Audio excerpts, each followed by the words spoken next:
Bara dan Anissa duduk saling berhadapan di kursi makan dengan makanan sudah tersaji di hadapan mereka.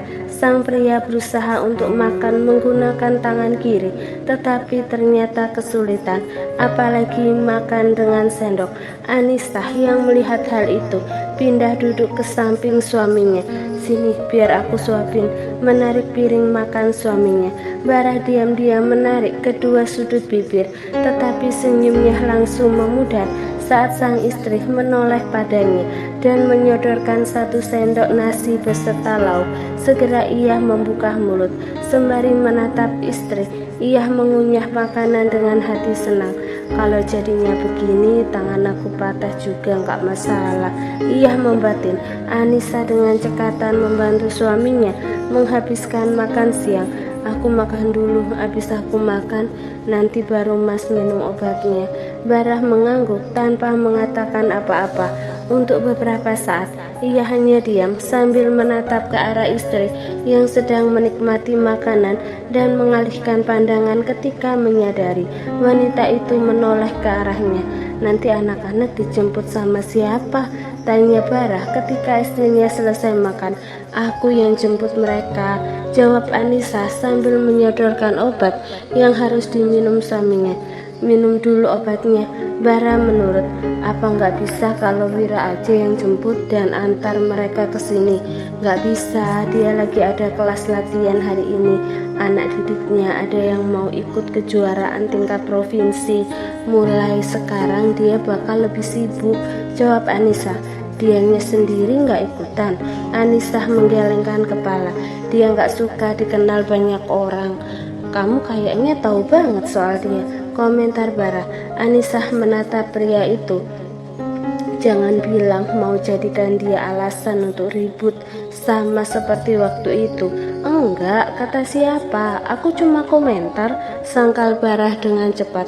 Dahulu, beberapa tahun yang lalu, mereka sempat berdebat hebat karena Bara menuding Anissa dan Wira punya hubungan khusus. Saat itu Anissa tidak mau bicara dengan Bara hingga beberapa hari, padahal wanita itu tengah hamil muda.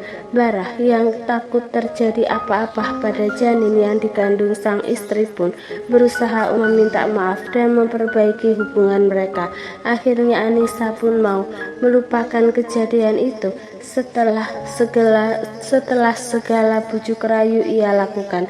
Dan sekarang Bara tidak mau melakukan kesalahan yang sama untuk kedua kalinya. Ayah, Kendra, dan Kenzo berlarian menuju pintu rumah. "Ken, Kean, jangan ganggu ayah," tegur Anissa pada kedua anaknya, tetapi mereka abaikan dan terus saja berlari. "Ayah!" Bara sedang berada di ruang tamu tersenyum saat melihat kedua anaknya menghampiri.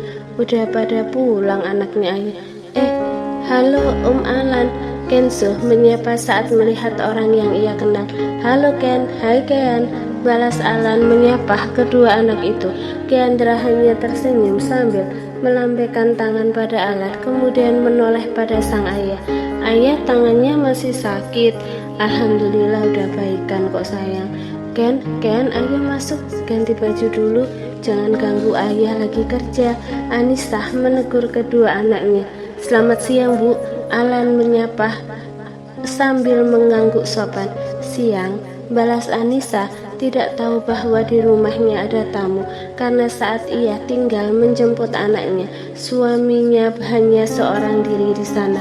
"Ayo masuk sayang, kenapa masih pada di sini sih?" Sekali lagi Anissa bicara pada kedua anaknya yang masih menempeli ayah mereka. "Dengerin kata ibu, ganti baju sekalian," ujar Bara sambil bergantian mengusap kepala kedua anaknya. "Iya ayah," dengan patuh mereka menurut tanpa membantah. Anissa hanya berdecih saat melihat anak-anaknya lebih mendengarkan perkataan suami, padahal bukan hanya sekali ia meminta mereka untuk masuk. Sementara kedua anaknya berganti pakaian, Anissa pergi ke dapur. Tak lama ia kembali dengan nampan berisi 2 cangkir minuman dan membawanya ke depan. Maaf jadi merepotkan ibu, ujar Alan saat istri dari atasannya itu meletakkan cangkir berisi minuman di hadapannya. Nggak repot, cuma kopi aja. Silahkan diminum, balas Anissa. Terima kasih bu. Anissa mengangguk sambil melempar senyum. Makasih Ca. Itu suara Barah yang bicara tanpa menoleh karena sibuk dengan setumpuk berkas yang dibawa oleh Alan. Iya mas. Wanita itu menyahuti, tidak ingin membuat suaminya malu di depan orang lain. Sepeninggal Anissa, Alan meraih cangkir minum yang Anissa buatkan untuknya. Kalau kopinya seenak ini, saya nggak heran bapak betah di rumah. Komentarnya, saya di sini karena sakit, sahut Bara. Saya tidak yakin bapak sakit. Pria itu menatap ke arah asistennya sambil menutup map terakhir yang baru saja ia bubuhi tanda tangan. Lebih baik kamu balik ke kantor daripada mengacaukan semuanya. Alan hanya terkekeh memeriksa satu persatu berkas yang ia bawa karena memang mendesak dan harus segera ditandatangani oleh Bara. Baiklah, saya pamit kembali ke kantor. Ia pamit sambil bangkit berdiri. Sahut Bara ikut berdiri. Tunggu sebentar, saya ambilkan kunci mobil saya. Tolong, nanti kamu perbaiki dan tinggalkan mobil kamu di sini. Baik Pak. Barah beranjak dan kembali lagi dengan membawa kunci mobil dan memberikannya pada Alan yang akhirnya meninggalkan tempat itu. Alan udah pulang? Anissa bertanya saat suaminya masuk ke ruang tengah. Udah, lain kali nggak usah bikinkan kopi untuk tamu, kasih aja teh. Kenapa? Nggak apa-apa, kopi buatan kamu, biar aku yang minum, jawab Barah kemudian masuk ke dalam kamar mandi. Anissa hanya menatap pria itu dengan kening berkerut. Dasar nggak jelas. Aku mau tidur sama ayah lagi, ujar Keandra sambil memeluk ayahnya. Enggak, nanti Kean tidur sendiri, sambar Anissa. Kenapa bu? Ayah nggak boleh nginep lagi. Memangnya ayah mau pulang? Keandra bertanya mengurai pelukan lalu menatap sebal pada sang ibu. Bukan, tangan ayah kan sakit. Kalau tidur sama Ken yang ada nanti malah tambah sakit karena ditendangin, jawab Anissa. Emang tangan ayah masih sakit? Tadi katanya udah mendingan. Keandra menatap ayahnya. Udah mendingan juga, kalau Kean tendang bisa sakit lagi. Lagi-lagi Anissa menyambar. Ayo lebih baik kalian tidur, sudah malam. Jangan cemberut, ibu benar. Kean harus tidur sekarang. Ken aja udah ke kamar, ujar Barah. Tapi ayah nggak akan pulang kan? Barah menggeleng. Enggak, ayah tetap di sini. Ya udah deh, aku tidur dulu deh ayah. Gadis kecil itu melambaikan tangan pada ayahnya setelah sebelumnya saling berpelukan terlebih dahulu. Cuma ayah aja, ibu enggak. Anissa menatap tidak percaya pada putrinya.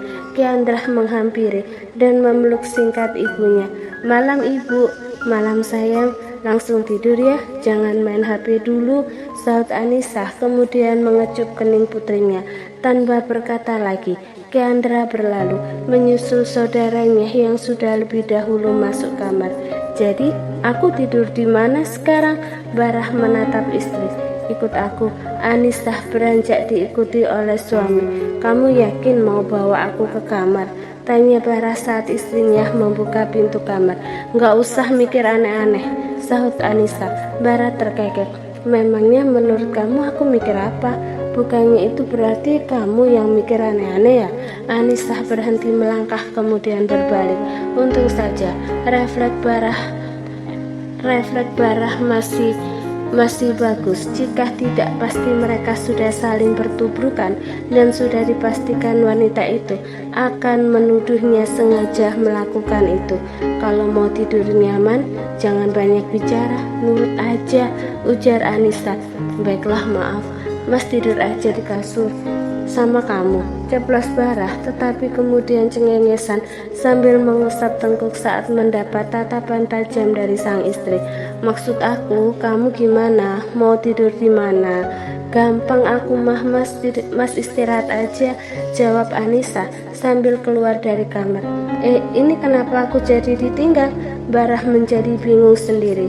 Namun beberapa saat kemudian Anissa kembali dengan membawa sesuatu yang ia ambil dari kamar tempat penyimpanan barang.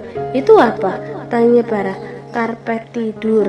Anissa menggelar karpet itu di dekat ranjang. Kamu mau tidur di situ? Memangnya kenapa? Kalau aku tidur di sini, kasur ini nyaman kok. Aku juga sering pakai sama Kean. Kalau gitu kamu aja yang tidur di atas ranjang, biar aku yang di sana.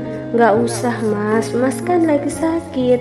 Anissa mengambil salah satu bantal dan menyimpannya di atas karpet tidur yang cukup tebal. Sebenarnya lebih tepat jika disebut kasur lantai karena memiliki busa di atasnya. Barah masih diam di tempat. Ia bingung sekarang harus berbuat apa. Berbohong hanya demi pisah dekat dengan anak istri. Tetapi yang terjadi sekarang seperti ini. Ia tanpa sengaja membuang istrinya susah. Wanita itu bahkan sudah berbaring di sana. Barah akhirnya mengambil bantal lain dan meletakkannya di samping sang istri. Kemudian ia pun tidur di sana. Mas, kenapa malah ikut tidur di sini sih? Habisnya kamu juga malah tidur di sini. Ya udah, aku juga tidur aja ikutan, jawab Barah. Mas kan lagi sakit.